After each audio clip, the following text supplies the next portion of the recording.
Dans un contexte où les Bleus doivent faire face à une multitude d'absences de poids, l'arrivée de Ryan Cherki et Michael Olise pourrait bien changer la donne face à l'Ukraine, ce jeudi au Parc des Princes.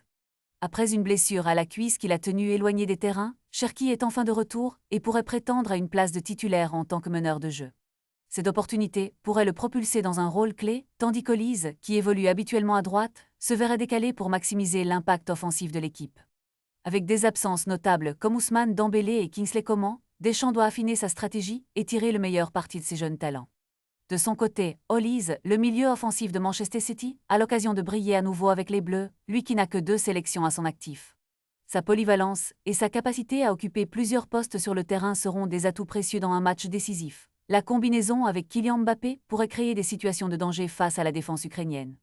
Au milieu, la paire attendue de Manu Koné et N'Golo Kanté semble de plus en plus probable. Deschamps a déjà laissé entendre que Kanté, avec son expérience, jouera un rôle essentiel dans ce rassemblement.